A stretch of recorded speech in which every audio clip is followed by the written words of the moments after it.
बिस्मिल्लाहिर्रहमानिर्रहीम जी। इस क्लास के अंदर हम ये वाला पेपर सॉल्व करेंगे। प्योर मैथमेटिक्स P1 ये लेवल का जून 2025 वेरिएंट 1-2। तो यहाँ पे देखिए ये जून 2025 और वेरिएंट 1-2 का ये पेपर है। सो ये देखिए इसके अंदर ये अभी तो यहाँ पे ये फर्स्ट क्वेश्चन इसका जो है वो ट्रांसफॉर्मेशन का है। इसमें लिखा है the diagram shows the graphs with equation y is equal to f of x and g of x। ये एफ ऑफ एक्स का ग्राफ है ये वाला, और ये जी ऑफ एक्स का ग्राफ है। इसमें can describe fully a sequence of two transformations which transform the graph of f of x to a graph of g of x, make clear the order in which transformation should be applied. तो देखें, इसको करने से पहले आप पहले थोड़ा सा यहाँ पे हम बना देते हैं इसका लर्निंग कॉर्नर।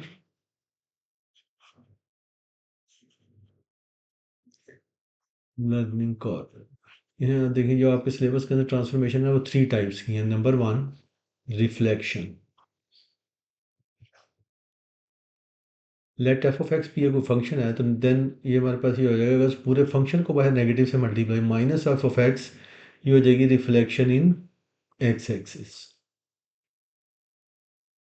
और अगर हम एक्स को सिर्फ एक्स को नेगेटिव से मल्टीप्लाई करेंगे तो ये हो जाएगी रिफ्लेक्शन इन वाई एक्सिस। ये हम यहाँ पे देखें। दूसरी जो इसके अंदर है आपके सिलेबस के अंदर वो है translation. Translation let f of x भी ये कोई फंक्शन है, तो अगर हमारे पास हो जाए F of x plus a, तो ये पूरे फंक्शन के अंदर जब कोई नंबर ऐड होगा ना तो ये ट्रांसलेशन हो जाएगी पैरेलल टू वाई एक्सिस। तो ये ट्रांसलेशन हो जाएगी parallel to y axis by, इसको ऐसा भी लिख सकते पैरेलल टू वाई एक्सिस 0 और ए। और अगर ऐसा हो गया फिर पूरे एक्स के अंदर कोई चीज़, जैसे फंक्शन के अंदर ये है कि f of x plus a, तो ये पैरेलल टू हो जाएगी एक्स एक्सिस,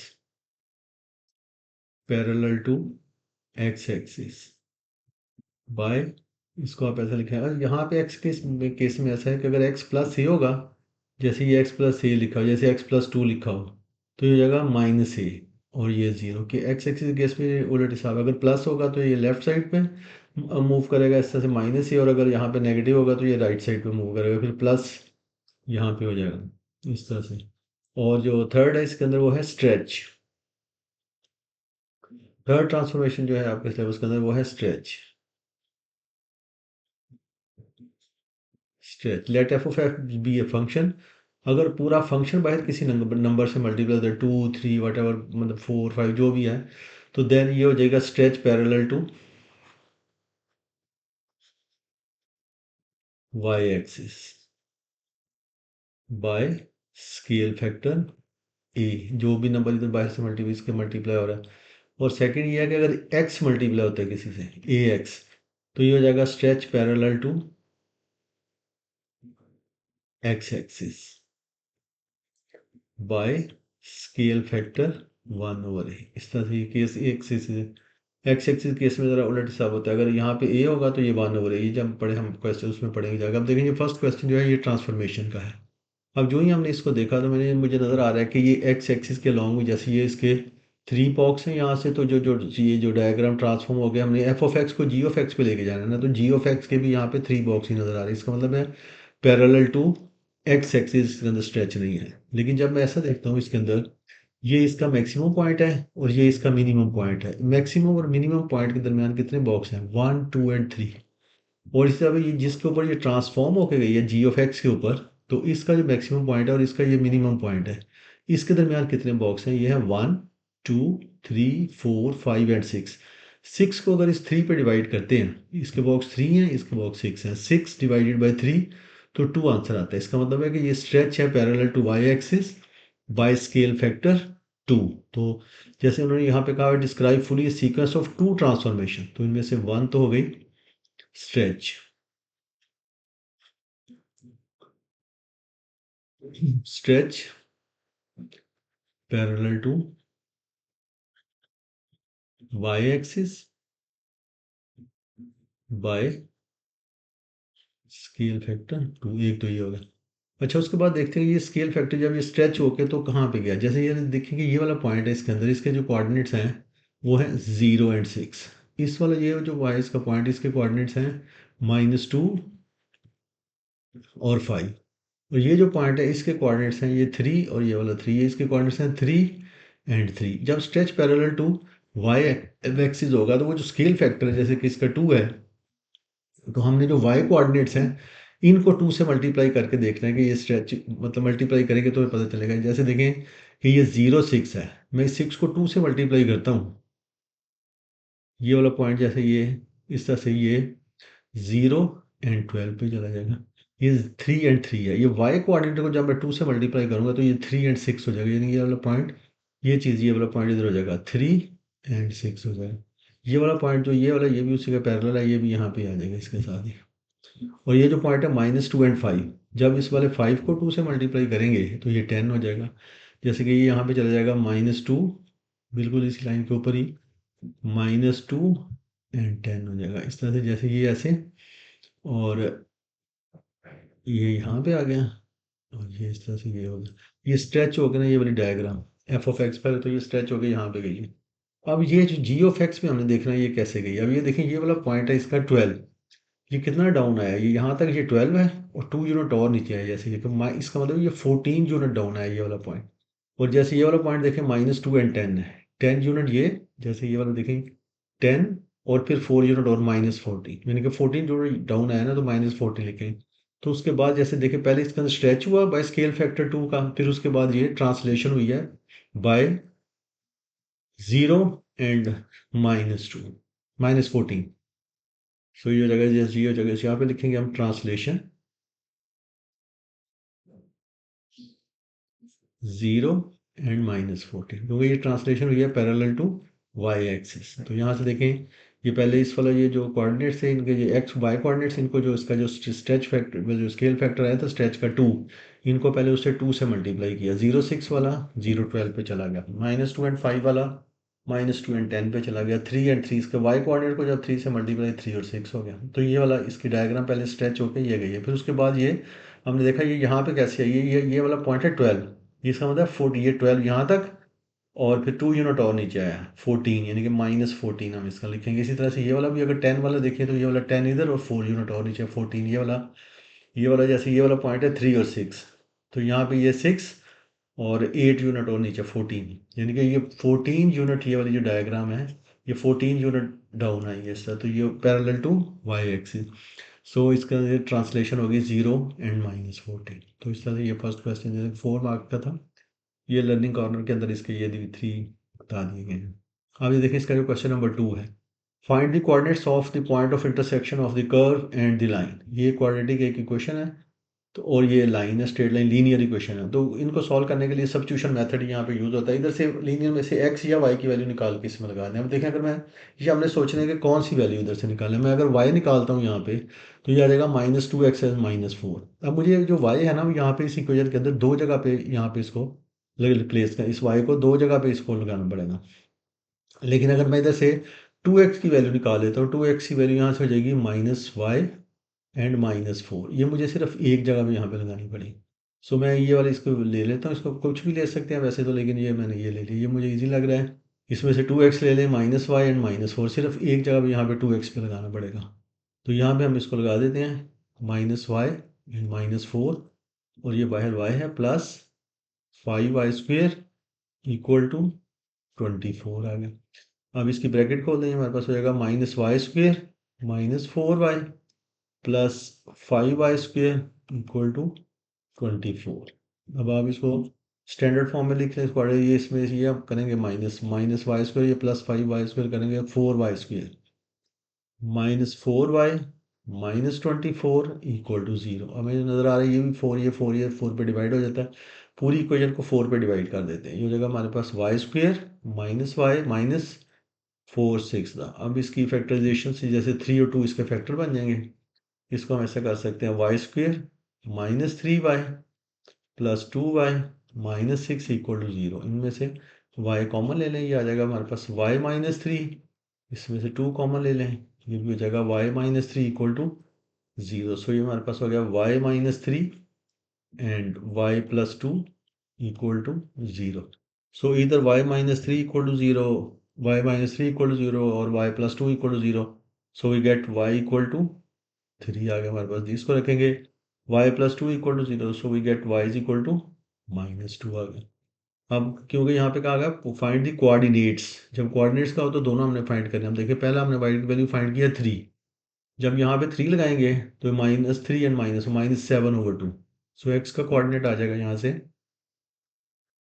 -7/2। इस तरह से यहाँ से x का कोऑर्डिनेट आ जाएगा। जब -2 लगाएंगे इसके अंदर, यहाँ पे -2 लगाएंगे तो ये +2 हो जाएगा, -2 और इस 2 पे डिवाइड हो गए जो हो जाएगा -1। तो यहाँ पे x की वैल्यू आ जाएगी, जब आप x y की वैल्यू -2 लगाएं ना यहाँ पे -2, तो ये -2 है, हाँ 2 पे डिवाइड करें तो y x की वैल्यू आ जाएगी 1। सो दिन कोऑर्डिनेट्स हमारे पास आ गए हैं। एक तो आ गया ये -7/2 एंड 3, पहले x कोऑर्डिनेट लिखते हैं फिर y, और यहाँ से आ गया है 1 एंड -2। सो ये इसका आंसर आ गया हमारे पास। x की वैल्यू भी -1 आ जाएगी, हाँ ये भी -1 आ जाएगा, बिकॉज कि ये है y इज इक्वल टू, जब -2 इसमें हम लगाएंगे तो ये -2 एंड -2 प्लस ये -2 बचेगा, यहाँ से 2 पे डिवाइड होकर आंसर -1 आएगा। तो ये इसके कोऑर्डिनेट्स आ गए, ये इसका आंसर है। अब नेक्स्ट देखिए इसका क्वेश्चन नंबर 3, ये है उसका बाइनोमियल थ्योरम का। The coefficient of x7 in the expansion of this is 1280, 1280 है, find the value of p। तो जब भी किसी स्पेसिफिक टर्म का नाम लिया तो हम जनरल टर्म फार्मूला यूज़ करते हैं। जनरल टर्म फार्मूला क्या है, TR+1 equal to NCR A raise to power n-r B raise to the power r। So अब आप यहाँ पे लिख देंगे इसके अंदर TR+1, n जो है वो इसकी पावर होती है, वो हमें पता है 5 है, वो यहाँ पे लगा देंगे तो हो जाएगा 5CR। A इसके अंदर क्या है, ये px², वो इसकी जगह लगा देंगे px² raise to the power 5 - r। b इसके अंदर क्या है, 4/p, जगह 4/p x raise to power r।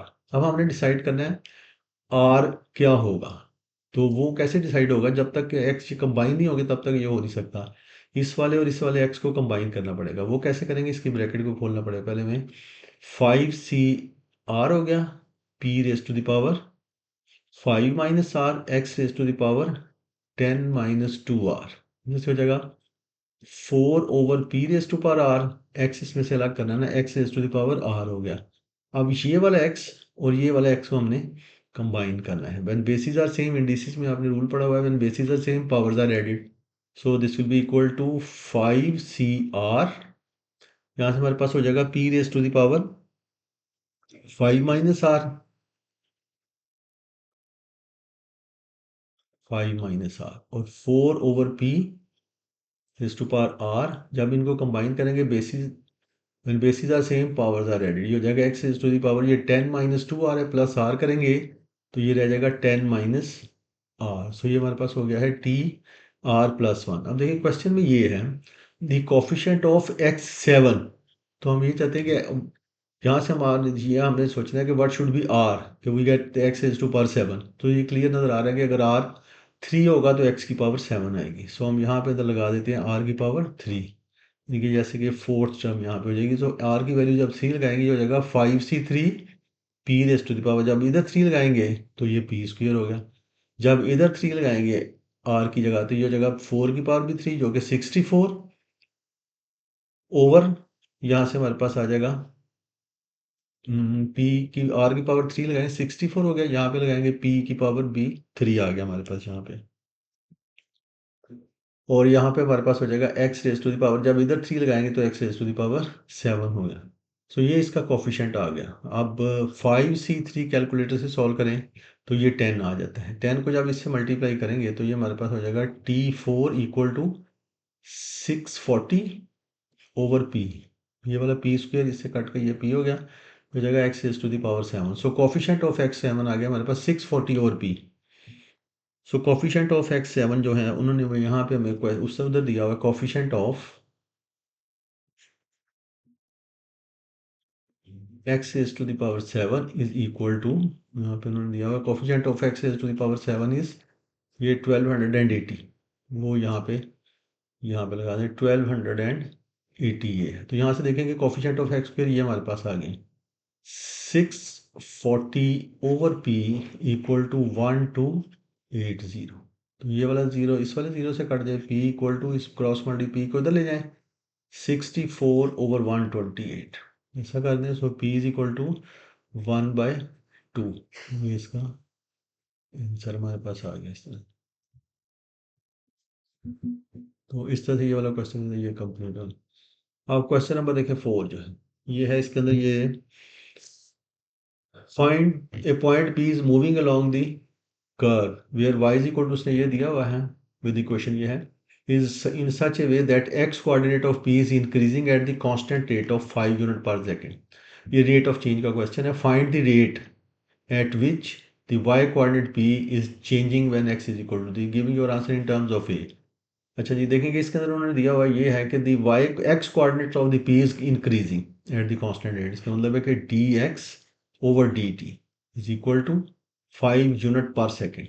जब भी रेट का वर्ड यूज होता है टाइम इन्वॉल्व होता है कि in such a way that the x coordinate of p is increasing at the constant rate. तो dx ओवर dt जो है वो हमारे पास यहाँ पे आ गया 5 यूनिट पर सेकेंड। अब जो कैलकुलेट वो कहता है कि find the rate at which the y, तो हमें फाइंड करना है dy/dt when x equal to 9, ये दिया। तो इसके लिए हम जो है ना रेट ऑफ चेंज के लिए चेन रूल यूज़ करते हैं। देखें कर्व की क्वेश्चन उसने हमें दिया y equal to a x is to power 3/2 minus 12x। तो इसके लिए रेट ऑफ चेंज के लिए तो मुझे dy/dx चाहिए, तो इसका मैं डेरिवेटिव पहले फाइंड कर लेता हूँ। सो dy/dx हमारे पास आ जाएगा 3/2 को नीचे लेके आए, इसकी पावर में से एक काम कर दें। 3/2 माइनस 1 करेंगे तो हो जाएगा 1/2 माइनस 12x का डेरिवेटिव, ये आ गया 12। अब देखें कि x की वैल्यू दी है 9, तो वो मैं इसके अंदर लगा देता हूँ। यहाँ पे जब 9 लगाऊंगा सो हमारे पास आ जाएगा dy/dx इक्वल टू, जब इधर 9 लगाएंगे 3, ये वाला 3 3 था 9/2a माइनस 12 आ गया। ये हमारे पास आ गया माइनस 9/2a माइनस 12 आ गया। अब मैं देखिए चेन रूल के साथ यहाँ पे लगाता हूँ, ये हमारे पास हो जाएगा dy/dx इक्वल टू, इसको हम ऐसा लिख सकते हैं ना dy/dt, टाइम इन्वॉल्व करना था dt ओवर dx। इस तरह से हमने इसको ये लगा दिया। इस तरह से चेन रूल से ये dy/dx जो है ना हमारे पास ये है 9/2a माइनस 12। dy/dt हम कैलकुलेट करना है हमने, तो dy/dt मल्टीप्लाइड बाय dt/dx। अब dx और dt 5 दिया गया है, तो dt/dx की जगह पे हम क्या करेंगे कि इसके ऊपर यहाँ पे इसको रेसिप्रोकल इसका 1/5 लगाना पड़ेगा, क्योंकि dx ओवर dt 5 है ना, तो ये dt ओवर dx लिखा है, तो इसलिए ये 1/5। तो हमें फाइंड करना है dy/dt। So dy/dt equal to हमारे पास आ जाएगा, इस 5 को जाकर उस साइड पे मल्टीप्लाई कर दें इसके साथ, 9 5 45/2a माइनस 12 इंटू ये 60 आ गई। सो इस तरह से ये जो है ना हमारे पास ये आ जाएगा dy/dx इन टर्म्स ऑफ ये आ गया। अब यहाँ पे उन्होंने देखने दिया हुआ है given that the curve has a minimum point as at x equal to 1/5, find the value of a। तो यहाँ पे देखेंगे हमने जो इसका dy/dx फाइंड किया ना वो ये है, dy/dx इज जो हमने कैलकुलेट किया यहाँ पे, तो dy/dx हमने जो कैलकुलेट किया यहाँ पे वो है 3/2a x is to power 1/2 minus 12 की हमने इस यहाँ पे इसको कैलकुलेट किया इस तरह। तो ये देखें कि वो कह रहे हैं कि the curve has a minimum point. तो एट मिनिमम पॉइंट क्या होता है? At minimum point dy/dx is 0 होता है। एट मिनिमम या मैक्सिमम पॉइंट के ऊपर एट मिनिमम पॉइंट और maximum point dy/dx is 0। So dy/dx 0 और x की वैल्यू ये दे दिया, dy/dx की जगह पे मैं 0 लगा दूंगा और इसकी जगह पे जब 1/4 उसका अंडर 1/2, सो ये हमारे पास हो जाएगा 3/4a minus 12।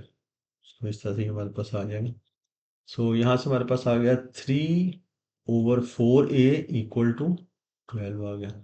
3 4 the 12, so a equal to हमारे पास आ जाएगा, ये वाला 4 जाके फिर ये वाला 4 जाके इससे मल्टीप्लाई हो जाएगा, ये हो जाएगा 16। सो a की वैल्यू हमारे पास आ गई है 16। ये अच्छा, अब आप देखिए ये नेक्स्ट जो क्वेश्चन है 4, ये है फिफ्थ है, ये अब ये ट्रिग्नोमेट्री का क्वेश्चन है। सो इसको जो है हम अब देखेंगे इसके अंदर दिया हुआ है इक्वेशन ऑफ द कर्व, ये उसने दिया y is equal to 4 cos 2x plus 3x less और equal to 2 pi. Greater equal 0 से 2 पाई के अंदर है। State the greatest and least possible value of y. So ये स्टार्ट हम ऐसे करते हैं, यहाँ पे देखें कि एक लर्निंग कॉर्नर में आ लेते हैं।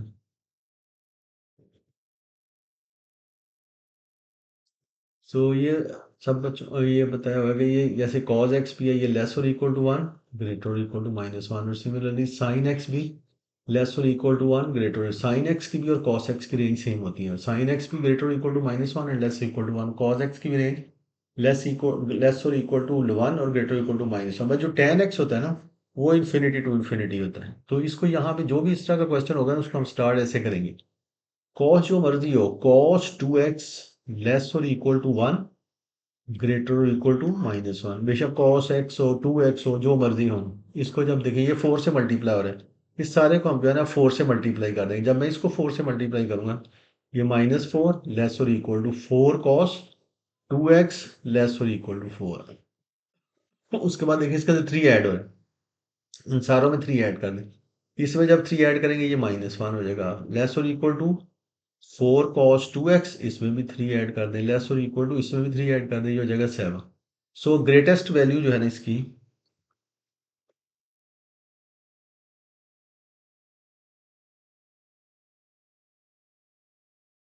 जी तो यहाँ पे जो है ना ये क्वेश्चन नंबर 5 में ऐसा है, यहाँ पे उसने जैसे दिया हुआ है ये cos 2 y is equal to 4 cos 2x plus 3।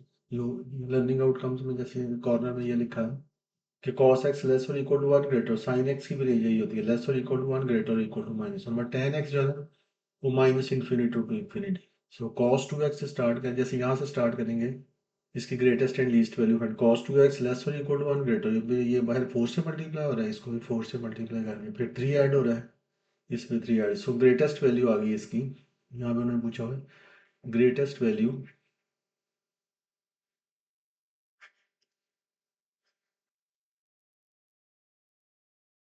Greatest value of y is 7 and least value of y is equal to -1। ये कि नहीं, ये इसकी रेंज है, यहाँ पे अब इसको स्केच करने के लिए, तो इसकी जो रेंज है वो उसने हमें यहाँ पे दे दिया, ये हमने फाइंड कर लिया है, -1 to 7 है। अब वो कहता है ग्राफ स्केच करना है, हमने ग्राफ स्केच करना है इसका, y is equal to 4 cos 2x plus 3। अब इसको हम वैसे तरीके टू वेज इसको हम कर सकते हैं। जैसे देखेंगे यहाँ पे अगर हम कर लेते हैं ये 1, इसको कर लेते हैं 2, 3, 4, 5, 6 एंड 7। यहाँ से जगह जैसे ये -1, -2, -3 एंड -4। अगर मैं सिर्फ इसमें से 4 cos 2x का ग्राफ स्केच करूँ, पहले ये देखिए cos 2x, मतलब cos x का ग्राफ सिर्फ ओनली अगर इसमें अंदर यहाँ पे देख लें, लर्निंग कॉर्नर के अंदर जो cos x का ग्राफ होता है ना, सिर्फ cos x का वो होता है, जैसे सपोज हमारे पास है 0, π/2, पाई, 3 π/2 एंड 2 पाई, 1 एंड -1। तो ये cos x ग्राफ ऐसा होता है, ये cos x का ग्राफ है। अब अगर यहाँ पे होगा, ये सिर्फ ये ग्राफ है only y is equal to cos x का ग्राफ। अगर यहाँ पे होगा cos 2x, तो 0 to 360 के अंदर इस तरह की 2 वेव्स होनी चाहिए। इसका मतलब इसका जो पीरियड है वो हाफ हो जाएगा, 0 to 180 के अंदर इस तरह की एक वेव कंप्लीट हो जानी चाहिए, तो उससे 180 के अंदर इस तरह की एक वेव कंप्लीट हो जानी चाहिए। इसको मैं दो तरह से आपको करके, जैसे देखेंगे यहाँ पे है ये 45 डिग्री है, जैसे ये, इसको हम ऐसा भी कर सकते हैं, जैसे ये इस तरह से 45 से जो है ऐसे, तो -4 यहाँ से इस तरह से,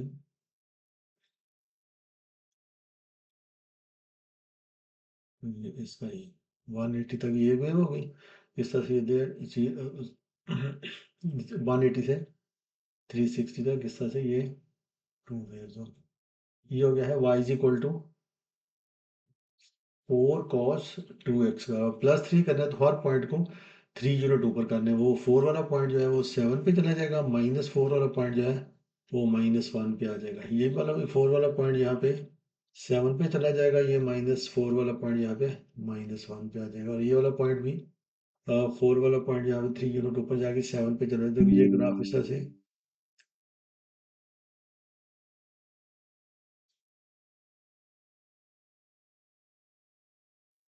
सो ये ग्राफ बन गया है y is equal to 4 cos 2x plus 3 का ये ग्राफ बन गया।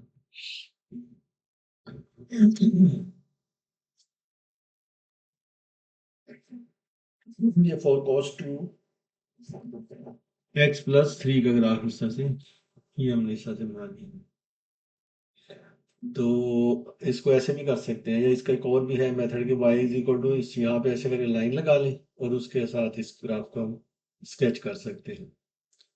तो अब आप ये देखेंगे इसका जो सी पार्ट है इसके अंदर है hence determine the number of solutions of this equation. यानी कि हमने ये जो इक्वेशन हमारे पास ये है y is equal to 2x minus 1, सिर्फ फाइंड नहीं करना है, नंबर ऑफ सॉल्यूशन बताने कितने नंबर है। y is equal to 2x minus 1 graph sketch करते हैं। अगर मैं suppose x is equal to 0 लगाता हूँ तो y की वैल्यू आ जाती है यहाँ पे ये -1, और अगर y को 0 लगाते हैं x की वैल्यू 1/2, वो यहाँ पे करके होगी x की वैल्यू 1/2। ये इधर हम देखते थे तो ये कितना इस तरह से बनता है ये इसका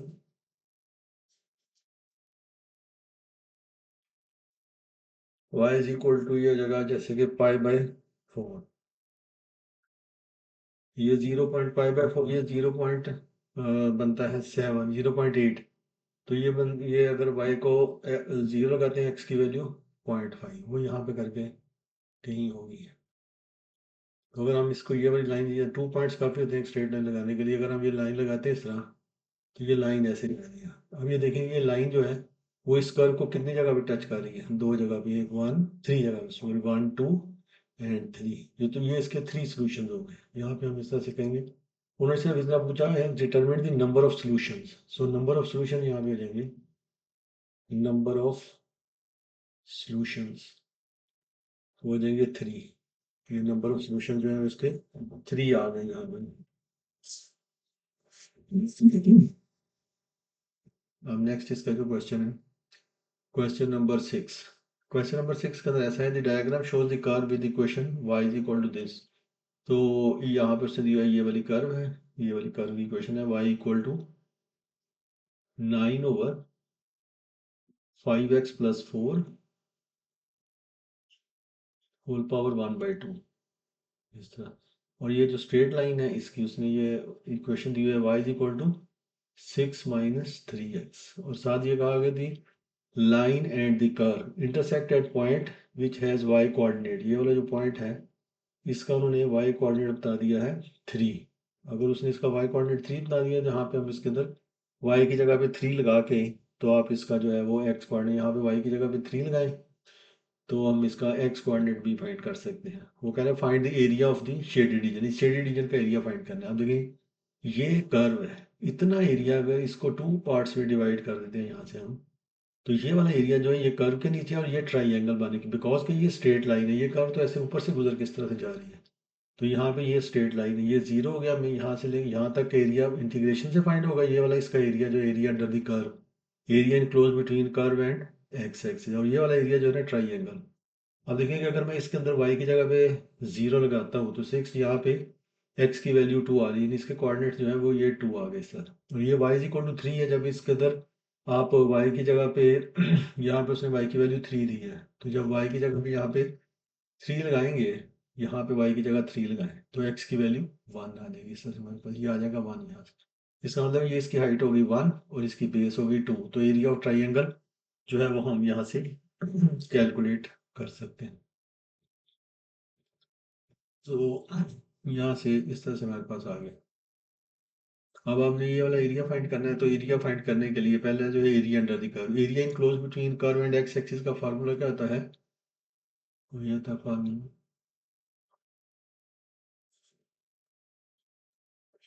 लर्निंग कॉर्नर का area in close between curve and x axis, मतलब जैसे ये है, ये एक्स एक्सिस है, ये वाई एक्सिस है, ये origin. Area in close between curve and x axis, area in close between curve and x axis हो रहा होगा। सो एरिया का फार्मूला है साइन ऑफ इंटीग्रल, ये कर्व इसको कहाँ का काट कर रही है, सपोज ए पे और बी पे कट करें, ये हो जाएगा a to b y d x. ये इसका फार्मूला, ये वाला फार्मूला हम यहाँ देखेंगे, area close between curve and x axis हो रहा है। ये वाला इसका कोऑर्डिनेट आ गया है 1, 0 से 1 तक हम इसको इंटीग्रेट करेंगे यहाँ पे। तो इसका एरिया आ जाएगा हमारे पास, area equal to sine of integral, formula तो इसका ये है ना, a to b y d x. तो ये formula sine of integral a to b, 0 से लेके 1 तक, इस कर्व के नीचे 0 to 1 y, ये y है, जो कि है 9/5x plus 4⁻1/2 into d x. तो ये कैलकुलेट करना चाहते हैं, तो अब एरिया फाइंड करने के लिए हमारे पास हो जाएगा, एरिया इक्वल टू 9 को बाहर ले जाते हैं, ये कांस्टेंट नंबर है, 0 to 1 इसको ले जाते हैं ऊपर, ये हो जाएगा हमारे पास 5x plus 4⁻1/2 into d x. तो P1 के सिलेबस में है, तो यही दो फार्मूले हैं इंटीग्रेशन के। इंटीग्रेशन के एक तो फार्मूला ये है, अगर सिंगल जैसे दिया, नंबर 1 के sign of integral x⁻n dx, इसका फार्मूला क्या है, इंटीग्रेट करने का, इसकी पावर में 1 ऐड करें और टोटल इससे डिवाइड कर दें plus integrating constant c. Second formula है, अगर ब्रैकेट यहाँ पे दी है, ax plus b whole power n into d x, इसको इंटीग्रेट करने के लिए भी आपने इस तरह करना है, ax प्लस बी इसकी power n+1 divided by n+1, फिर विदाउट पावर के नीचे जो चीज़ है इसका डेरिवेटिव, ax का डेरिवेटिव a आएगा, b is a constant number, इसका डेरिवेटिव 0 होगा, ax का डेरिवेटिव a प्लस, या वो ये वाला फार्मूला हम यहाँ पे लगाएंगे इसका इंटीग्रेशन का। सो ये हमारे पास हो जाएगा, ये हो जाएगा 9, यहाँ से हमारे पास हो जाएगा 5x प्लस 4 -1/2, इसके अंदर 1 ऐड करें, हो जाएगा 1/2 divided by 1/2 without power, 5x plus 4, 5x का डेरिवेटिव 5, 4 का 0, तो विदाउट पावर इसका डेरिवेटिव बन रहा है 5, वो यहाँ पे 5 लगा दिया, उसके बाद लिमिट 0 to 1। अब ये इसको मैं ऐसा भी लिख सकता हूँ, ये 5/2 होगा, इसको ऊपर लेके जाएंगे, हमारे पास हो जाएगा 18/5, यहाँ पे हमारे पास आ जाएगा 5x प्लस 4⁻1/2 और लिमिट आ गई 0 to 1। सो ये एरिया इक्वल टू हमारे पास आ जाएगा 18/5 अपर लिमिट। जब आप अपर लिमिट इस एक्स की जगह 1 लगाएंगे, आ जाएगा 9, ये हो जाएगा 3 माइनस लोअर लिमिट, जब इसमें लोअर लिमिट लगाएंगे, जी एक्स का 0 लगाएंगे, 4 इसकी पावर 1/2, तो ये हो जाएगा 2। So area equal to, it implies that area equal हमारे पास आ गया 3 - 1 1 आएगा, टोटल इसका एरिया आ गया हमारे पास 18/5 unit square unit.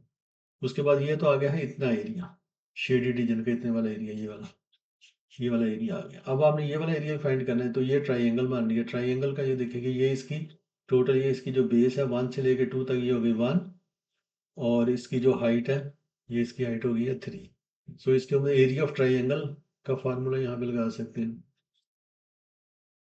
Area of triangle half base into height. So इसका ये टोटल जो है वो इसकी एरिया हो गया है 3/2। सो अब इन दोनों एरियाज को आप ऐड कर देंगे, तो टोटल एरिया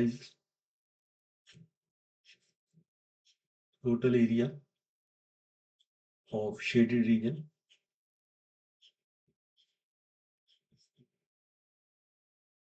ये हो जाएगा 18/5 प्लस 3/2, 18/5 प्लस 3/2, इसको आप कैलकुलेटर से सॉल्व करेंगे, आ जाएगा टोटल इसका आंसर 51/10 और 5.1 यूनिट स्क्वायर। ये इसका तो ये क्वेश्चन हो गया इसका कंप्लीट। तो ये आ गया इसका एरिया। हाँ देखिए, इसका क्वेश्चन नंबर जो 7 है, ये ट्रिग्नोमेट्री कैसे रिलेटेड है। अब ट्रिग्नोमेट्री जो आपके यहाँ पे सिलेबस में है, उसके जो मेन दो ही चीज़ें हैं P1 के सिलेबस के अंदर। एक तो ये पता होना चाहिए कि tan थीटा किसके इक्वल है। नंबर 1 कि tan theta is equal to sine theta over cos theta, और सेकंड आइडेंटिटी जो है आपके यहाँ पे यूज होती है, वो है cos square theta plus sine square theta equal to 1। ये तो ये यूज होनी है। इसके अंदर आप देखिए, प्रूव करना है। प्रूव के लिए ऐसा होता है कि if we take left hand side, तो that should be equal to right hand side, और राइट हैंड साइड ले तो that should be equal to left hand side. तो इसमें से जैसे कि देखेंगे, मैं इसमें ले लेता हूँ left hand side. Left hand side है इसके अंदर ten theta plus 7 divided by tan square theta minus 3, ये आ गया हमारे पास। अब इसके अंदर हम इस तरह से बारी बारी वो लगा देंगे, साइन थीटा भी यहाँ पे भी लगा देंगे, यहाँ पे साइन थीटा टेन थीटा की जगह लगा देंगे साइन थीटा और कॉस थीटा, और टेन स्क्वेयर थीटा की जगह भी लग जाएगा साइन स्क्वेयर थीटा और कॉस स्क्वेयर थीटा। यहाँ पे हम इसके अंदर देखें लगा देते हैं, टेन थीटा की जगह पे लगा देते हैं sign theta over cos theta plus 7 divided by tan square theta की जगह पे लगा देंगे, ये हो जाएगा sign square theta divided by cos square theta minus 3 हो गया। अब इसका एलसीएम लेना पड़ेगा, इसका अब एलसीएम लेंगे, ऊपर इसका एलसीएम लेंगे तो इसका एलसीएम आ जाएगा ऊपर से कॉस थीटा, तो यहाँ से हमारे पास हो जाएगा ये sine theta plus 7 cos theta whole divided by इसका जब एलसीएम लेंगे तो ये हो जाएगा कॉस स्क्वेयर थीटा, इसका एलसीएम लेंगे तो ये हो जाएगा cos square theta, cos square theta इसका एलसीएम हो गया।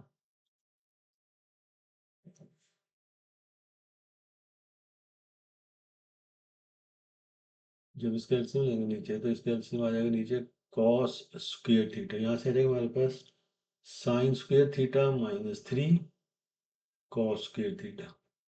तो जिसके इक्वल हमें इसको प्रूव करना है तो इसलिए हम इसको ऐसा करते हैं कि sign theta plus 7 cos theta divided bye, ये था ऊपर कॉस थीटा मल्टीप्लाइड बाय, जब इसको ऊपर लेके जाएंगे तो ये इस तरह करके ये इसका रेसिप्रोकल हो जाएगा, ऊपर जाके ये हो जाएगा cos square theta divided bye, ये जो कॉस स्क्वेयर थीटा है ये ऊपर जाके इसका कॉस स्क्वेयर थीटा और डिवाइडेड बाय यहाँ पे जगह sign square theta minus 3 cos square theta. तो यहाँ पे देखेंगे दिस इज इक्वल टू हमारे पास हो जाएगा ये वाला कॉस स्क्वेयर थीटा, एक इससे कट जाए तो यहाँ से हमारे पास आ जाएगा साइन थीटा, ये एक कट गया इसके साथ, यहाँ से हमारे पास हो जाएगा साइन थीटा, इस कॉस थीटा को अगर इसके साथ मल्टीप्लाई कर देते हैं ये हमारे पास हो जाएगा sine theta into cos theta plus 7 cos square theta divided bye, नीचे ये आ जाएगा इसके, ये इसके डिनोमिनेटर से मल्टीप्लाई होगा, ये हमारे पास हो जाएगा sign square theta minus 3 cos square theta. अब हम देखते हैं कि जिसके इक्वल हमें प्रूव करना है ना उसमें नीचे जहाँ पे साइन नजर नहीं आ रहा, अब मैं इस आइडेंटिटी को यूज करते हुए ये जो आइडेंटिटी है यहाँ से अगर मैं देखें कि sine square theta equal to लिख सकता हूँ कॉस स्क्वेयर थीटा को दूसरी साइड पे ले जाइए, आगे हो जाएगा 1 minus cos square theta sine square theta की जगह पे, तो यहाँ पे इस साइन स्क्वेयर थीटा की जगह पे वो लगा देते हैं, तो ये हमारे पास हो जाएगा sine theta cos theta plus 7 cos square theta divided by sine square theta की जगह पे 1 माइनस कॉस स्क्वेयर थीटा लगा दिया और ये minus 3 cos square theta. So ये हमारे पास दिस इज इक्वल टू ये हो जाएगा sine theta cos theta plus 7 cos square theta divided by 1 minus ये माइनस कॉस स्क्वेयर थीटा और ये माइनस 3, ये हो जाएगा 1 minus 4 cos square theta, this is equal to right hand side पे आ गया। तो हमने यहाँ पे ये जो left hand side is that should be equal to right hand side, वो इसके इक्वल हो गया, तो hence left hand side equal to right hand side, ये इस तरह से प्रूव कर देंगे ऐसे। अब ये देखें कि इसके अंदर बी पार्ट में लिखा हुआ है हेंस सॉल्व दिस इक्वेशन। अब किसी भी ट्रिग्नोमेट्रिक इक्वेशन 0 से 180 के अंदर सॉल्व करना है, किसी भी इक्वेशन को सॉल्व करने के लिए वो सिंगल ट्रिग्नोमेट्रिक फंक्शन में होनी चाहिए, या सारी की सारी साइन में हो या सारी की सारी कॉस में हो या सारी की टेन में हो। अब आप उसने जो हेंस किया है इसका मतलब है कि इसको पिछले पार्ट से रिलेटेड, अब ये वाली चीज़ जो है ना पूरी अभी हम ऊपर प्रूव करके आएंगे ये कि पूरी की पूरी ये वाली चीज़ जो है वो ये टेन थीटा प्लस 7 और टेन स्क्वेयर थीटा माइनस 3 के इक्वल है। सो इस पूरे की जगह भी हम लगा सकते हैं tan theta plus 7 divided by tan square theta minus 3, this is equal to दूसरी साइड पे 5 ओवर टेन थीटा, ये पूरे का पूरा एक सिंगल ट्रिग्नोमेट्री टेन थीटा में चला गया। ये वाली जो चीज़ थी ना ऊपर वाले पार्ट में हमने यहाँ पे देखा है कि ये टेन थीटा प्लस 7 और टेन स्क्वेयर थीटा माइनस इसकी जगह पे ये लगा दिया, बस अब आपने इसको सॉल्व, अब क्रॉस मल्टीप्लीकेशन, ये इधर मल्टीप्लाई होगा ये इधर मल्टीप्लाई, जब इसको इस टेन थीटा को इधर मल्टीप्लाई करेंगे तो यहाँ से हमारे पास आ जाएगा ये tan theta plus 7 multiplied by ये वाला टेन थीटा जाके इधर मल्टीप्लाई हो जाए, tan theta equal to 5 into ये जाके इस साइड पे मल्टीप्लाई हो जाए, ये हमारे पास हो जाएगा टेन स्क्वेयर थीटा -3। सो अगर इसकी ब्रैकेट खोल देते हैं ये हो जाएगा tan square theta plus 7 tan theta this is equal to 5 tan square theta -15। So ये दिस इज इक्वल टू ये टेन, इसको अगर आप जाके इसमें से माइनस कर दें हमारे पास हो जाएगा 4 tan square theta -7 tan theta -15 equal to 0।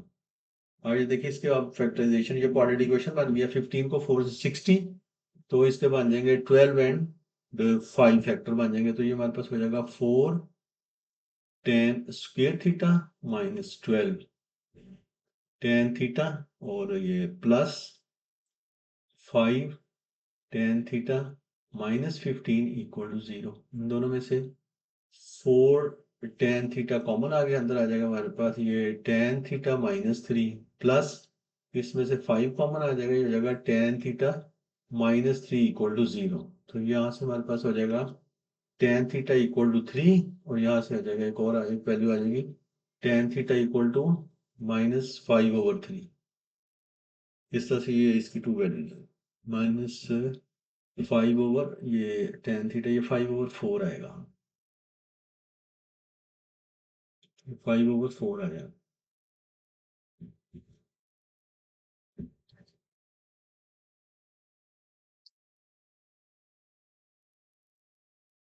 यहाँ से देगा 5/10 थीटा इक्वल टू -5/4।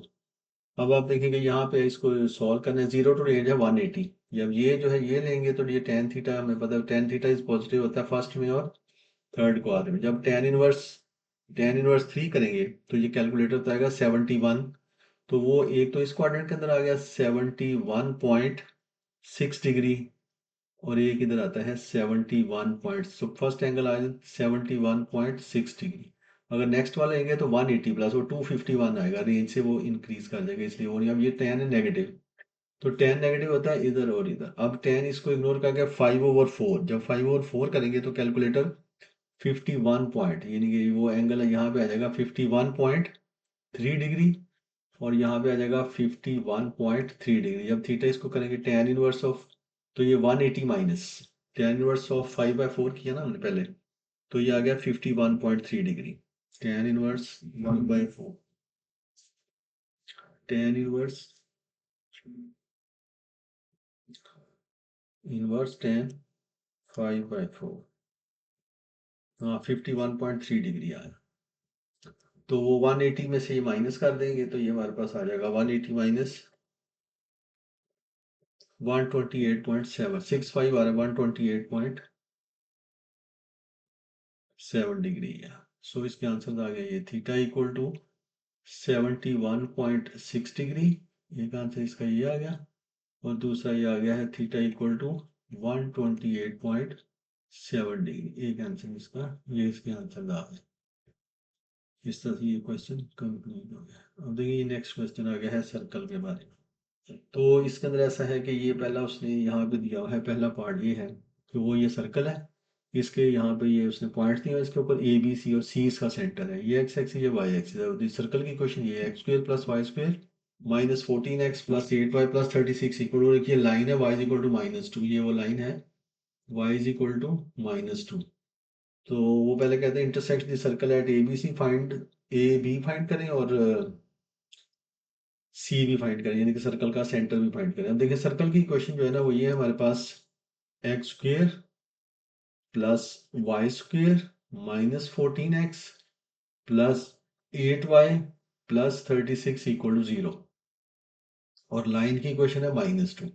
अब आप देखिए यहाँ पे लाइन और ये जो सर्कल एक दूसरे को इंटरसेक्ट कर रहे हैं वो यहाँ पे ए पे और बी पे, इनके कोऑर्डिनेट्स फाइंड करने के लिए इन दोनों इक्वेशंस को साइमल्टेनियसली सॉल्व करना पड़ेगा। तो क्या करेंगे, ये वाली y की वैल्यू इस सर्कल की यहाँ पे लगा देते हैं इसके अंदर, तो ये हमारे पास हो जाएगा एक्स स्क्वेयर प्लस जब इधर -2 लगाएंगे तो ये हो जाएगा हमारे पास +4, हो गया +4 -14x और जब इधर लगाएंगे तो ये हो जाएगा -16 प्लस 36 इक्वल टू 0। सो ये हमारे पास हो जाएगा एक्स स्क्वेयर माइनस 14x, ये इसमें 16 निकाल दें पहले, ये 20, ये हो जाएगा प्लस 24 इक्वल टू 0। सो इनको अब आप जो है दोनों, ये क्वाड्रेटिक इक्वेशन बन गई है, इसको फैक्टराइजेशन करके इसके अंदर से x की वैल्यूज निकाल लें। ये हो जाएगा x square minus 12x minus 2x plus 24 equal to 0। इसमें से x कॉमन आ गया, अंदर आ जाएगा हमारे पास x माइनस 12 माइनस 2, इसमें से कॉमन ले लें, ये भी हो जाएगा x माइनस 12 इक्वल टू 0। सो एक x की वैल्यू आ गई हमारे पास 2 और एक x की वैल्यू आ गई है 12। सो y तो वही रहेगा ना, y is equal to -2 and y is equal to -2। अब यहाँ पे देखें कि a और b के कोऑर्डिनेट्स हमारे पास आ गए हैं। a के कोऑर्डिनेट्स ये आ गए, a का कोऑर्डिनेट्स आ गया 2 एंड -2 और b के कोऑर्डिनेट्स आ गए 12 एंड -2। यानी कि ये देखें ना, ये a इधर है, ये इस साइड पहले a आ रहा है, इसलिए इसके कोऑर्डिनेट्स आ गए हैं 2 एंड -2। और ये जो b है इसके कोऑर्डिनेट्स आ गए हैं 12 और y का तो वही कोऑर्डिनेट चल रहा है ना, पूरी लाइन ही पूरी लाइन के ऊपर y की वैल्यू -2 है। सो ये 2 और ये इसका 12 आ गया। अब वो इसी के ऊपर ही सी का सेंटर फाइंड करना चाहते हैं। हम देखेंगे सर्कल की इक्वेशन, अगर मैं ये यहाँ पे जो दी है ना सर्कल की इक्वेशन, इसको मैं ऐसे लिख सकता हूँ, देखें x square plus y square plus, यहाँ पे उन्होंने दिया हुआ है इसके अंदर ये -14x, तो मैं इसको ऐसे लिख सकता हूँ ना, +2 इंटू -7x, इस तरह करके। तो इस तरह से ये, और साथ उन्होंने दिया हुआ यहाँ पे +8x, इसको मैं ऐसे लिख सकता हूँ +2 into 4y plus 36 equal to 0। अब देखिए मैं इसका कंपैरिजन करता हूँ। सर्कल की इक्वेशन आम जो इसकी होती है, जनरल फॉर्म होती है x square plus y square plus 2gx plus 2fy plus c equal to 0। उस वक्त इसका जो सेंटर है वो होता है -g और -f। तो ये देखिए ना, इसके अंदर अगर आप इसके साथ कंपेयर करें तो इसका सेंटर जो है c हो जाएगा -g एंड -f। ये देखिए g जो है -7 है, वो यहाँ पे लगाएंगे तो ये 7 हो गया, और f की वैल्यू 4 है, वो जब यहाँ पे लगाएंगे तो ये हो जाएगा हमारे पास -4। सो ये c के कोऑर्डिनेट्स आ गए हमारे पास। इस तरह से ये हमारे पास a b और c के कोऑर्डिनेट्स आ गए। सो देयरफॉर a के कोऑर्डिनेट्स हमारे पास आ गए हैं 2 एंड -2 और b के कोऑर्डिनेट्स आ गए हैं 12 एंड -2 और c के कोऑर्डिनेट्स आ गए हैं 7 एंड -4। तो इस तरह से ये हमारे पास आ गया है। उसके बाद आप वो कह रहे हैं कि दूसरा बी पार्ट जो है, find the angle ACB in radian. ये ACB वाला एंगल हम फाइंड करना चाहते हैं। ये है ACB, ये C और ये B, ये वाला एंगल फाइंड करना चाहते हैं। C के कोऑर्डिनेट्स हमने फाइंड कर लिए यहाँ पे, इसके सेंटर के कोऑर्डिनेट्स यहाँ पे हमने फाइंड किए 7 एंड 4। तो ये इसका कोऑर्डिनेट आ गया, ये आ गया 7 और ये वाला इसका कोऑर्डिनेट आ गया है -4। 7 एंड -4 आ गया, ठीक। तो अब जो है वो, अब ये देखें कि ये वाली जो लेंथ है ना, ये तो पूरी लाइन के ऊपर 2 ही चल रहा है ना, ये 2 से लेके 12 तक, ये वाली 2 से लेके 12 तक, ये टोटल लेंथ जो है वो है 10। अगर मैं इसको बिल्कुल मिडल में से ऐसे करके कट करूँ, यहाँ से परपेंडिकुलर आए तो इसका मतलब ये वाली लेंथ 5 और ये वाली लेंथ भी 5 हो गई। अब बाय यूजिंग कोऑर्डिनेट ज्योमेट्री ये BC लेंथ भी कैलकुलेट करते हैं। 12 - 7 5 25 आ जाएगा, ये आ जाएगा √29। हाँ, ये देखिए ये वाला मैं एंगल कैलकुलेट कर सकते हैं ऐसे, sine theta equal to perpendicular, ये 90 डिग्री है ना, 90 डिग्री के ऑपोजिट ये हो गया हाइपोटेन्यूज, एंगल के सामने ये हो गया परपेंडिकुलर और ये थर्ड साइड बेस है। Sine theta equal to 5/√। तो ये हमारे पास आ जाएगा यहाँ पे, ये सेंटर है ना, ये वाला एंगल आ जाएगा। तो इसको अगर मैं थीटा कर लेता हूँ, ये वाला एंगल अगर थीटा है तो साइन थीटा इक्वल टू 5/√29। यहाँ से अगर मैं ये करता हूँ कि साइन थीटा इक्वल टू 5/√29। अब उन्होंने कहा कि calculate find the angle ACB in radian. So यहाँ पे it implies that theta equal to sine inverse of 5/√29 और थीटा इक्वल टू, कैलकुलेटर को जो है वो रेडियन मोड पे कन्वर्ट करते हैं। कैलकुलेटर को रेडियन मोड में ले जाए, शिफ्ट किया, ये 4 पे रेडियन मोड में चला गया। अब ये हमारे पास है 5/√29। 5 डिवाइडेड बाय, इसका इनवर्स साइन ऑफ आंसर आ गया है 1.19। तो यहाँ पे थीटा आ गया हमारे पास 1.19, लेकिन जो एंगल ए सी बी है, ए सी बी, ये आ जाएगा हमारे पास। देखिए यहाँ पे है ना ए सी बी, ये पूरा एंगल आएगा, ये डबल, इसको 2 से मल्टीप्लाई करना पड़ेगा। ये भी उतना, ये दोनों एंगल, ये भी अगर थीटा है तो ये भी थीटा होगा इस साइड पे, तो इसको 2 से मल्टीप्लाई, तो angle a c b is equal to 2 time 1.19। यहाँ पे उन्होंने 3 सिग्निफिकेंट फिगर तक कहा, इसको कर देते हैं मल्टीप्लाइड बाई 2, ये हमारे पास आ जाएगा 2.38। सो ये वाला आ जाएगा a c b equal to 2.38 radian, ये एंगल आ गया। ये रेडियन का नोटेशन है, इसको प्रोसीड डालो।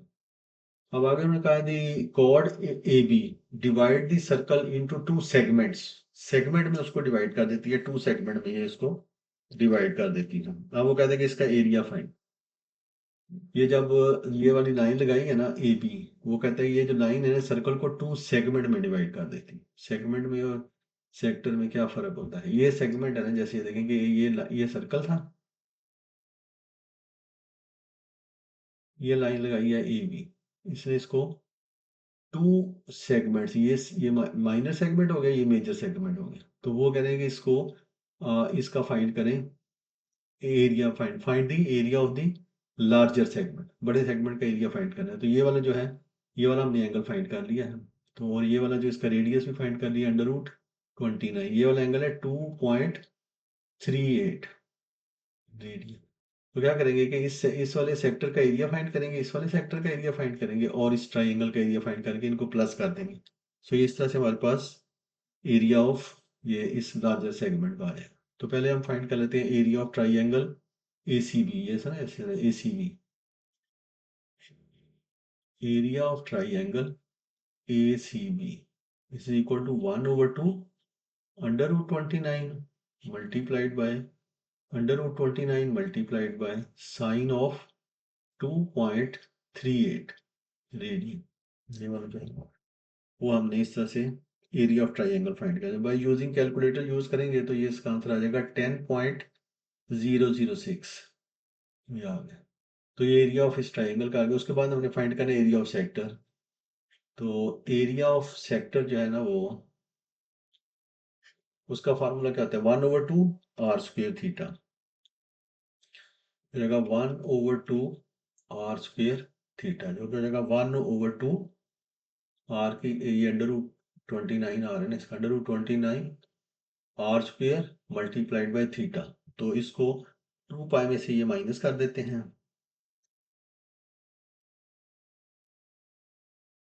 तो ये 3.9 आ जाता है। तो इस तरफ वाला जो एंगल है ना, ये वाला, ये आ गया है 3.9 रेडियन। तो मल्टीप्लाइड बाय 3.9, 1/2 r² थीटा होता है ना, ये देखिए ना, ये तो इस सेक्टर का एरिया, इस सेक्टर का एरिया 3.9 रेडियन आ गया। ये इसको अब कैलकुलेट कर लेते हैं यहाँ पे। तो इनको जब मल्टीप्लाई करेंगे तो ये आ जाएगा 56.55, 56.55। So total area is,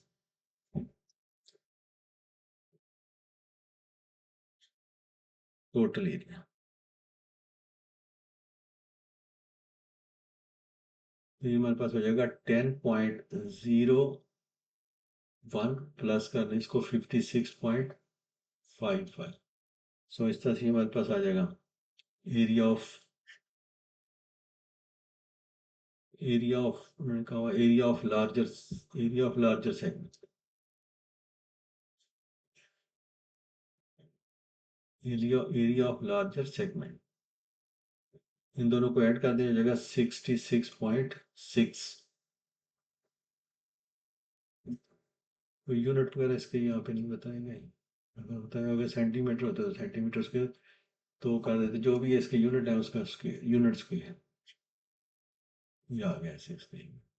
question number 8 भी होगा। आप देखिए क्वेश्चन नंबर 9 है इसके अंदर। क्वेश्चन नंबर 9 में ऐसा है,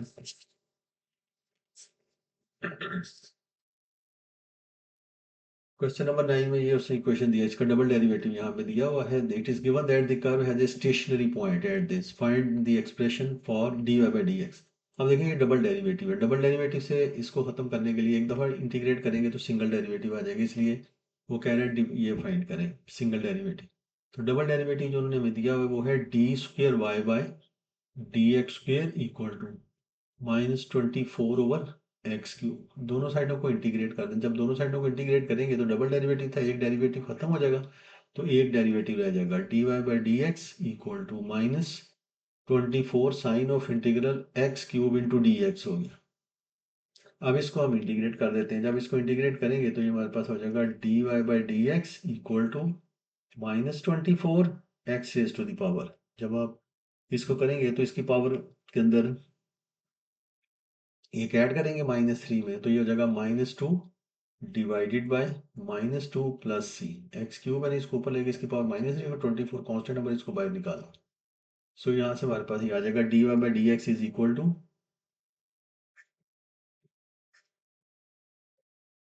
ये माइनस हो ये माइनस प्लस हो गया, ये 24 को 2 पे डिवाइड करेंगे तो ये होगा 12 ओवर एक्स स्क्वेयर, तो ये होगा 12 ओवर एक्स स्क्वेयर प्लस सी। अब ये सी फाइंड करने के लिए वो कहता है it is given that at stationary point x की वैल्यू -2 है। जब आप एट स्टेशनरी पॉइंट क्या होता है, d y by d at stationary point, at stationary point d y by d x is 0, तो इसकी जगह 0 लगा देंगे। तो स्टेशनरी पॉइंट 0 किस पे है, वो इसने ऊपर पॉइंट बताया भी हुआ है, ये -2 एंड 19 पे। तो एक्स की वैल्यू -2 है, 12 ओवर जब -2 इधर लगाएंगे तो उसका स्क्वायर प्लस कर देगा plus c. It implies that c is equal to हमारे पास आ जाएगा 4 3 12, इसको दूसरी साइड पे ले जाए, सी आ गया -3, वो इसके अंदर लगा दें। सो ये हमारे पास हो जाएगा d y by d x equal to 12 over x square -3, ये d y by d x आ गया। तो पहला क्वेश्चन उसमें पहला पार्ट उसमें यही कहा था find an expression for d y by d x, तो वो d y by d x के लिए हमने एक्सप्रेशन इसका फाइंड कर लिया। और नेक्स्ट पार्ट में कहता है find x coordinate of the other stationary point of the curve and determine nature of this stationary point. अच्छा देखें कि एट स्टेशनरी पॉइंट जो है वो क्या होता है, d y by d x is 0 होता है। तो एट स्टेशनरी पॉइंट यहाँ पे आप लिखते हैं कि एट स्टेशनरी पॉइंट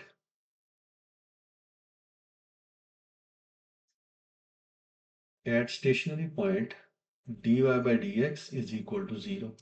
तो वो इसके अंदर आप d y by d x की जगह पे 0 लगा दें। This is equal to 12 over x square -3। इसको अगर आप इस साइड पे ले जाते हैं 3 equal to 12 over x square, it implies that x square equal to cross multi इसको इधर ले जाए, 3 को इसके नीचे ले आए, 4 हो गया।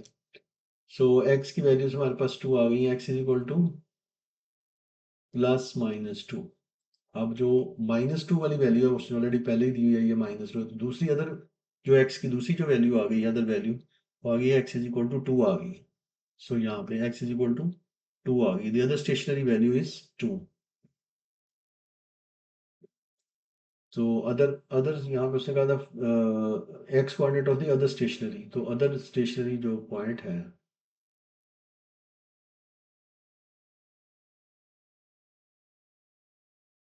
अदर स्टेशनरी पॉइंट के ऊपर एट अदर स्टेशनरी पॉइंट जो एक्स कोऑर्डिनेट हो जाएगा उसका आ जाएगा 2, क्योंकि उन्होंने सिर्फ ये पूछा हुआ है एक्स कोऑर्डिनेट ऑफ, क्योंकि वाई का भी हम कैलकुलेट भी नहीं कर सकते, ये इक्वेशन का नहीं पता।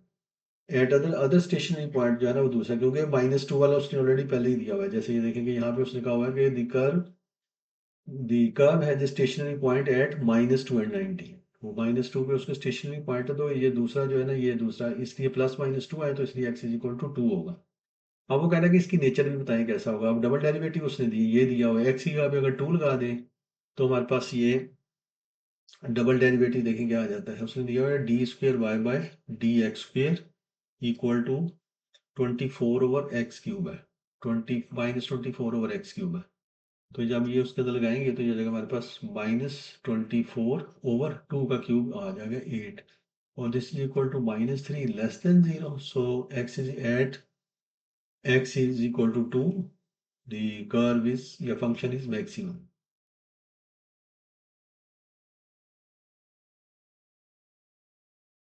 ये मैक्सिमम आ गया। अब वो कहते हैं find the equation of the curve. अब इक्वेशन ऑफ द कर्व कैसे निकलेगी, यहाँ से डेरिवेटिव्स जो हमने यहाँ से फाइंड किया है d y by d x, d y by d x कितना हमने फाइंड किया, यहाँ पे d y by d x find किया 12 ओवर एक्स स्क्वेयर -3। तो इसको एक दफा फिर इंटीग्रेट करेंगे तो ये डेरिवेटिव खत्म हो जाएगा, तो कर्व रह जाएगी। इन दोनों साइडों को इंटीग्रेट कर देते हैं तो इधर से रह जाएगा y equal to 12, constant number है इसको बाहर निकाल दें, x जो है ये -2 dx, और ये -3 की इंटीग्रेशन जो हो जाएगी -3x प्लस c हो गया। तो इसको भी इंटीग्रेट कर देते हैं, ये हमारे पास हो जाएगा y इज इक्वल टू 12, इसकी पावर में 1 ऐड कर दें और उसी से डिवाइड कर दें, -3x प्लस c आ गया। सो ये हमारे पास हो जाएगा y is equal to -12/x -3x plus c। तो एक और चीज यहाँ पे बताई गई है कि दी कर्व, यहाँ पे देखिए दी कर्व है स्टेशनरी पॉइंट एट -2 एंड 19, तो ये -2 एंड 19 भी कर्व के ऊपर ही पॉइंट हुआ है ना, ये लगा देते हैं इसके -2 एंड 19, वाई की जगह पर लगा दिया 19, एक्स की जगह जब -2 लगाएंगे तो ये हो जाएगा 6, जब इधर -2 लगाएंगे ये भी 6 हो गया plus c. It implies that 6 की वैल्यू आ जाएगी 6 + 6 12, उसमें से जाके निकाल दें। सो सी की वैल्यू हमारे पास आ जाएगी 7। सो फाइनली कर्व की क्वेश्चन आ गई है y is equal to -12/x -3x plus 7। ये आ गई कर्व की इक्वेशन। तो अब देखिए इसका डी पार्ट भी है। डी पार्ट में कितना क्वेश्चन नंबर 10 अच्छा। डी पार्ट में find the equation of the normal to the curve at the point where dy/dx is -9/4। Expect your answer in this way: px plus qy plus r equal to 0, p and integers है, p, q and r are integers।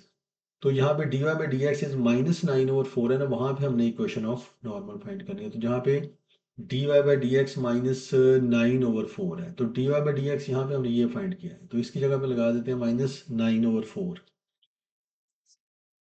हाँ जी, -9/4 यहाँ पे लगा दें। dy/dx जो हमने calculate किया है, पहले वो उसकी क्वेश्चन वहां से लिख लेते हैं ना, ताकि इसमें बार बार देखना ना पड़े। dy/dx इक्वल टू जो हमने फाइंड किया ना वो है 12/x² -3, ये फाइंड किया dy/dx। यहाँ पे ये dy/dx ये फाइंड किया ना, ये dy/dx ये फाइंड किया, dy/dx इज 12/x² -3। तो dy/dx को कहते हैं -9/4 है, तो इसकी जगह पे लगा दें -9/4 equal to 12/x² -3। It implies that इस 3 को दूसरी साइड पे ले जाएं, तो ये हमारे पास हो जाएगा 3 -9/4 इक्वल टू 12/x²। तो ये आ जाएगा 4 3 ज़ा, तो ये हो जाएगा 4 3 ज़ा 12, -9 का नहीं हो जाएगा 3/4 equal to 12/x²। So it implies that x² equal to हमारे पास आ जाएगा 3 4 द 12, 4 4 द 16 आ गया। सो अब यहाँ से हमारे पास x की वैल्यू +-4 आई है, लेकिन हम +4 लेंगे बिकॉज उसने कहा कि x इज पॉजिटिव, तो इसलिए प्लस वाला 4 ले लिए यहाँ पे। जब x की वैल्यू +4 होगी तो नॉर्मल की क्वेश्चन फाइंड करनी है, हमें y भी चाहिए। तो y कैसे फाइंड करेंगे, y इसी क्वेश्चन के अंदर लगा देते हैं। तो ये हमारे पास हो जाएगा -12/4 -12 + 7, ये इससे कैंसिल, 4 3 द 12 15, 15 में से ये 7 माइनस कर दें तो इसकी वैल्यू आ जाएगी -8। y की वैल्यू आ गई है -8। सो ये इसके कोऑर्डिनेट्स हमारे पास आ गया 4 एंड -8। अब इक्वेशन ऑफ नॉर्मल, अब इक्वेशन ऑफ नॉर्मल जो है ना वो हम फाइंड कर सकते हैं। y is equal to mx plus c से भी सारी की सारी equation y is equal to mx plus c से ही फाइंड होती है। dy/dx इज दी, ये ग्रेडियंट ऑफ टेंजेंट है, तो हमने इक्वेशन ऑफ नॉर्मल फाइंड करनी है। तो ग्रेडियंट ऑफ नॉर्मल क्या हो जाएगा 4/9, इसका नेगेटिव रेसिप्रोकल। सो ये y इक्वल टू हमारे पास हो जाएगा इक्वल टू, उसने ग्रेडियंट इसका दिया ना, ये टेंजेंट का gradient, dy/dx is the gradient of tangent -9/4, तो नॉर्मल का ग्रेडियंट हो जाएगा 4/9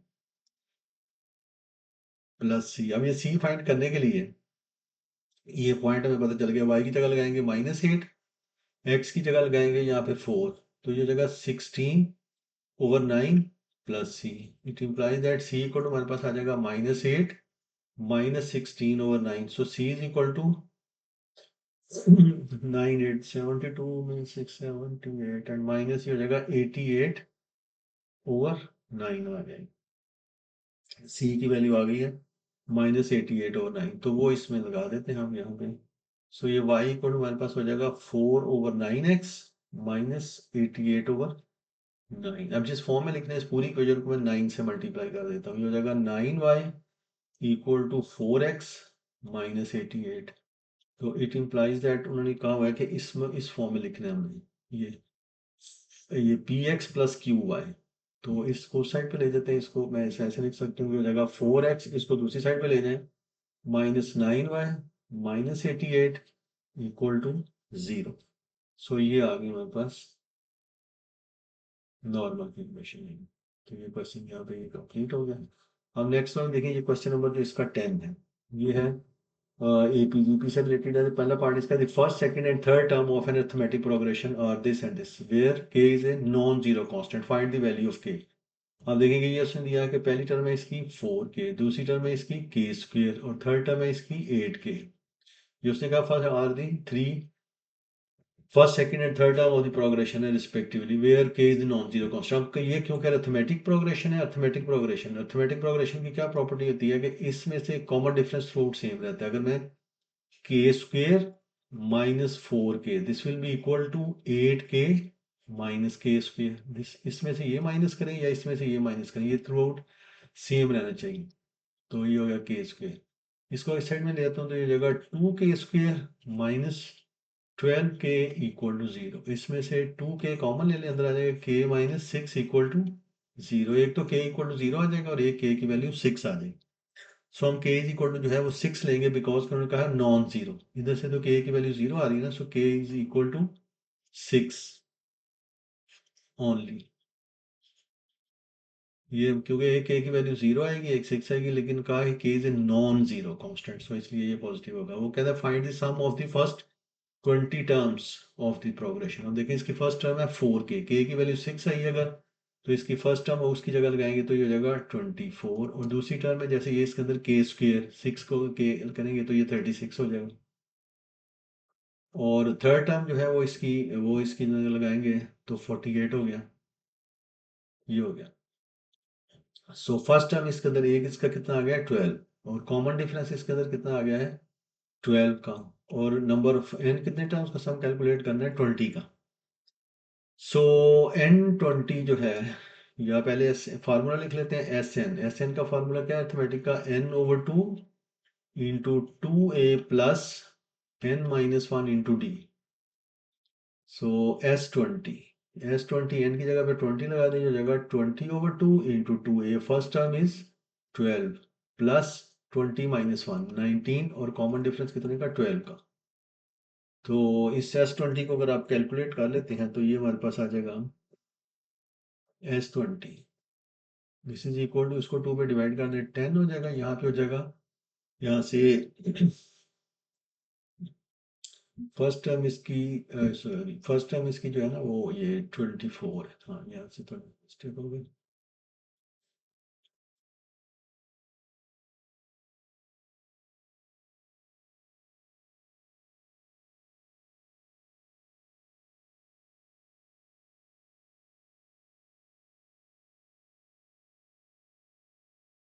फर्स्ट टर्म इज इसकी जो है ना 24, तो यहाँ पे भी 24 लगा, ये हो जाएगा 48 मल्टीप्लाइड बाई 12 को 19 से मल्टीप्लाई करेंगे, 12 को 19 से कैलकुलेटर मल्टीप्लाई करें तो ये आंसर आ जाएगा इसका 228। 228 आ गया। तो 228 और प्लस ये 48 करते हैं, 228 प्लस 276, तो 276 आ गए हमारे पास। सो ये हो जाएगा S20 equal to 10 into 276। So first 20 term का था आ गया 276 और ये 0, ये इस तरह से इनका ये सामान। और देखिए इसका जो बी पार्ट है, बी पार्ट में उसने कहा हुआ है the fourth and six term of the geometric progression. Fourth यानी कि T4 वो है 36 एंड सिक्स टर्म T6 जो है वो है 6 और geometric progression the common ratio of the progression is positive, sum to infinity calculate करना। देखें इसके अंदर इसका क्या फार्मूला आता है,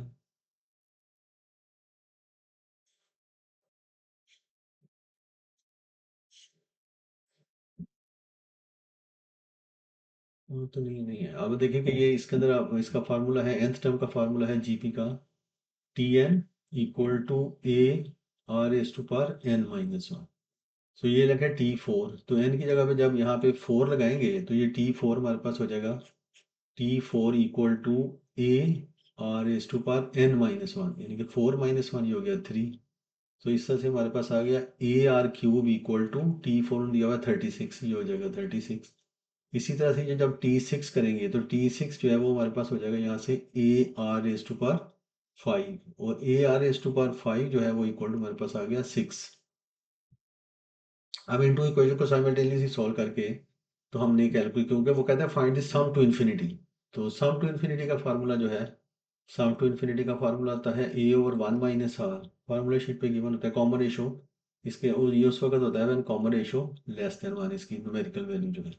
सो ये अब देखेंगे हमने इसका sum to infinity a over one minus r, इसका मतलब फर्स्ट टर्म फाइंड करनी है और आर फाइंड करना है। वो फाइंड करने के लिए इन दोनों इक्वेशंस को साइमल्टेनियसली सॉल्व करते हैं। मैं इन इक्वेशंस को डिवाइड कर देता हूँ। A R 4, A R sorry A R 5 है divided by A r cube. तो लेफ्ट हैंड साइड को लेफ्ट हैंड पे और राइट हैंड को राइट हैंड पे 6/36 हो जाएगा। ये वाला ए से कट जाए, यहाँ से ये कट के आर स्क्वेयर इक्वल टू हमारे पास हो जाएगा 1/6। सो आर की वैल्यू जब हम इसको इसका स्क्वेयर रूट करेंगे तो आर की वैल्यू हमारे पास आ गई है 1/√6।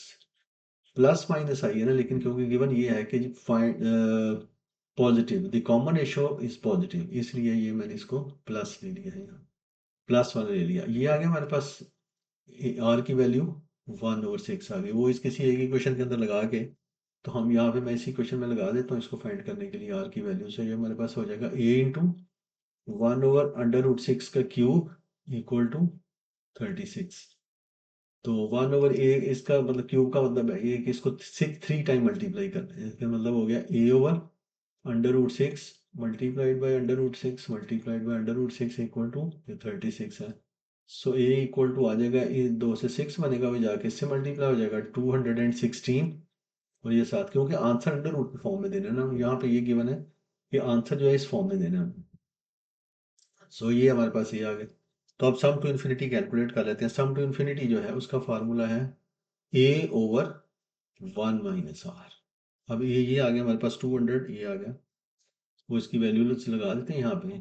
सो सम टू इन्फिनिटी ये आ गया 216 √6 ओवर वन माइनस आर की वैल्यू कितनी है 1/√6। अब जिस फॉर्म में उन्होंने कहा हुआ आंसर फाइंड करने के लिए ये है ए ओवर, अब √6 से ऊपर भी मल्टीप्लाई कर देते हैं और नीचे भी मल्टीप्लाई कर देते हैं, न्यूमिनेटर को भी और डिनोमिनेटर को भी। जब इसको मल्टीप्लाई करेंगे तो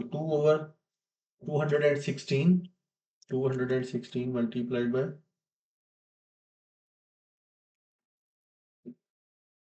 हाँ ये 200, ये हमारे पास हो जाएगा 1296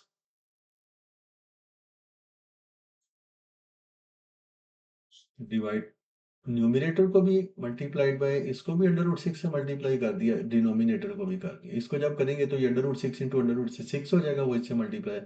इसको जब करेंगे तो ये 1 मल्टीप्लाई होगा, ये √6 हो जाएगा माइनस, जब इसको मल्टीप्लाई करेंगे √6 से वो कट के, तो ये फाइनली इसका ये आंसर आ गया। आंसर इसने देना डेसिमल में आंसर नहीं देना था, क्योंकि ये गिवन था, इससे मार्क कट जाएगा एक। अब ये देखें यहाँ पे है कि उन्होंने कहा हुआ है कि आंसर इस फॉर्म में दें, ये इस फॉर्म में अंडर रूट की ये जैसे ये फॉर्म, ये इस तरह से ये वाली फॉर्म में आ गया इसका। तो इस तरह से ये कंप्लीट हो गया इस तरह से ये। अब ये देखिए नेक्स्ट इसका क्वेश्चन नंबर 11 क्वाड्रेटिक से रिलेटेड है। अब यहाँ पे उसे दिया हुआ है पार्ट ए में इसका स्क्वायर कंप्लीट करें, ये कंप्लीशन ऑफ द स्क्वायर का क्वेश्चन है। जैसे देखिए कि इसके अंदर है x square plus 4x plus 2 this is equal to, square कैसे कंप्लीट करते हैं, इसके 3 स्टेप्स होते हैं। ये स्टैंडर्ड फॉर्म में ऑलरेडी लिखी हुई है। एक्स स्क्वायर का कोफिशिएंट 1 होना चाहिए जो कि इधर 1 है, उसके बाद जो भी एक्स का कोफिशिएंट होगा जैसे कि 4 है, उसका हाफ का स्क्वायर ऐड भी कर देना है और माइनस भी कर देना है। तो ये हमारे पास हो जाएगा x प्लस 2 का स्क्वायर, और इधर से आएगा -4, ये +2 इसमें से निकल के ये बाकी रह जाएगा -2। तो ये इसका इस तरह से ये ना इसका स्क्वायर कंप्लीट हो गई, इसका आंसर आ गया x प्लस 2 का स्क्वायर और -2। सो स्क्वायर इसका कंप्लीट हो गया, x square plus 4x plus 2 equal to square -2, ये इसका स्क्वायर कंप्लीट हो गया सर। आगे देखेंगे इसका जो नेक्स्ट पार्ट है उसके अंदर वो कह रहे हैं कि ये उसने एफ ऑफ एक्स दिया और ये लेस देन ये 2 है। Find an expression for f inverse of x. F inverse of x find करना चाहते हैं। ये देखें कि f of x equal to, हमने इसका स्क्वायर कंप्लीट किया, ऊपर क्या स्क्वायर इसका कंप्लीट किया, एक्स प्लस टू का स्क्वायर और एक्स प्लस टू का स्क्वायर माइनस टू। तो स्क्वायर कंप्लीट करने के लिए क्या करते हैं, इसको पहले वाई के इक्वल रख दें और एक्स को सब्जेक्ट बना दें। एक्स प्लस टू का स्क्वायर माइनस टू, यहाँ से क्या होगा, इस माइनस टू को इस साइड पे ले जाएंगे, ये हो जाएगा एक्स प्लस टू का square equal to y plus two. और इसका स्क्वायर जब स्क्वायर खत्म करेंगे तो दोनों साइडों का स्क्वायर रूट करेंगे, इसलिए under root y plus two आ गया। सो इस एक्स को अगर आप दूसरी साइड पे ले जाते हैं तो ये जाके उधर हो जाएगा हमारे पास minus two plus minus under root y plus two. So ये हमारे पास हो जाएगा f inverse of x equal to minus two minus under root x plus two. ये प्लस माइनस आया ना, इसमें से हम माइनस वाला लेंगे बिकॉज ये जो उन्होंने हमें जो रेंज दी है ना इसकी, वो एक्स है लेस देन, तो इसलिए नेगेटिव वाला लेंगे। अगर ग्रेटर देन हो तो पॉजिटिव वाला ले लेंगे। आगे इस तरह आगे देखिए, ये कि इसका लास्ट पार्ट है, इसमें वो लास्ट पार्ट ही ना है। तो ये दिया हुआ है कि जी एफ इनवर्स ये कैलकुलेट कर, देखें कि ये यहाँ पे एक चीज़ आप नोट कर रहे हैं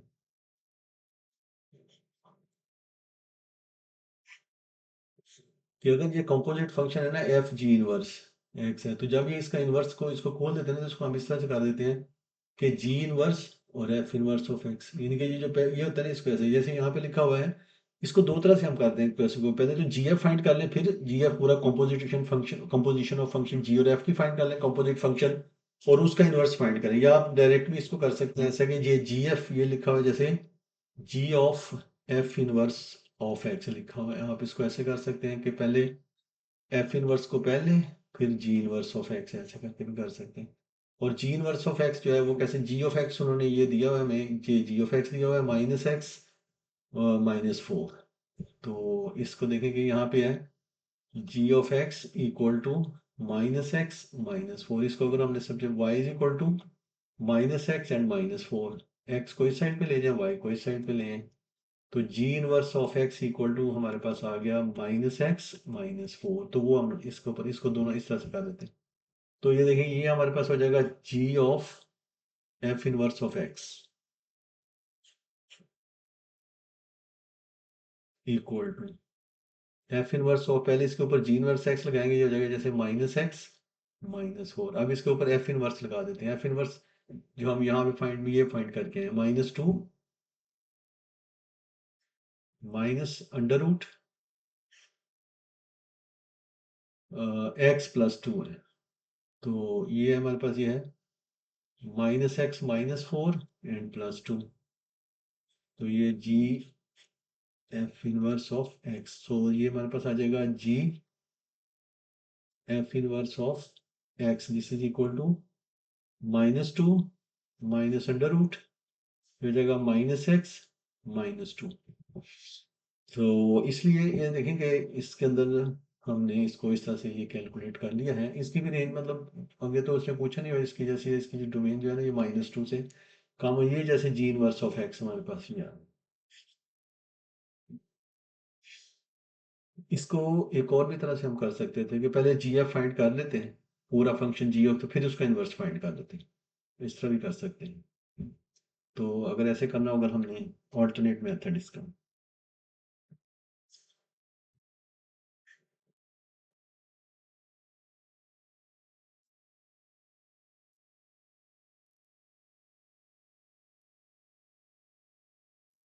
वो है कि जी एफ पहले फाइंड कर लें, जी ऑफ एफ ऑफ एक्स। तो जी ऑफ एफ ऑफ एक्स जो है ना वो हमारे पास जो उन्होंने फंक्शन दिया है ना, वो ये जी एफ ऑफ एक्स जो है ना वो फंक्शन ये है एक्स स्क्र जिसका हमने फाइंड किया था स्क्वायर रूट भी, वो था x plus two square minus to. और जी फंक्शन क्या था, जी फंक्शन ये दिया हुआ है माइनस एक्स माइनस फोर। तो ये पहले इसका जैसे करेंगे तो इसका हो जाएगा माइनस एक्स प्लस टू का स्क्वेयर प्लस टू और माइनस फोर। तो ये हमारे पास आ जाएगा minus x plus two square और माइनस टू आ गया, ये आ गया जी ऑफ एफ ऑफ एक्स। अब अगर इसका ही इस पूरे फंक्शन का इन्वर्स फाइंड करना हो तो इसको वाई सपोज कर लें, y is equal to minus x plus two square minus two. इसको उस साइड पे ले जाएं, y+2 equal to -x+2 whole square. तो इसको जो है वो हम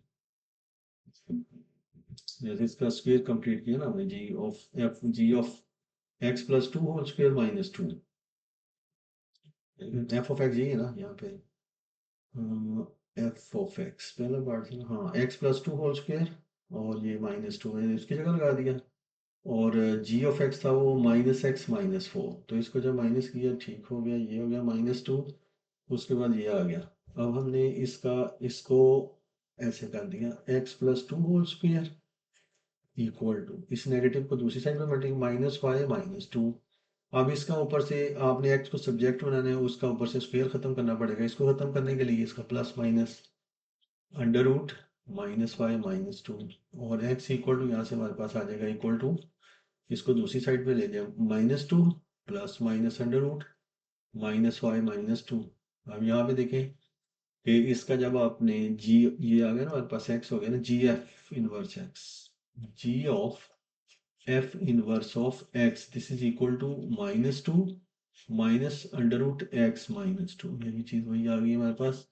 अब देखिए कि यहाँ पे ऐसे तो प्लस माइनस, मैंने माइनस वाला क्यों लिया है, बिकॉज ये इसकी जो है ना, ये यही बन रहा है कि ये जो इसके अंदर भी है ना y, ये जो है ना y, ये लेस देन -2 लेस देन होगा, ये लेस देन होगा तो इसका ये एग्जिस्ट करेगा, बिकॉज कि ये अगर y से जैसे कि पॉजिटिव में 0 आ जाए, अंडर रूट के अंदर नेगेटिव आ जाएगा, तो इसका फिर वो इनवर्स एग्जिस्ट नहीं करेगा, तो फंक्शन भी नहीं, ये अनडिफाइंड हो जाएगा, इसलिए एक्स लेस ये लेस देन है, इसलिए प्लस और माइनस से मैंने ये इसका।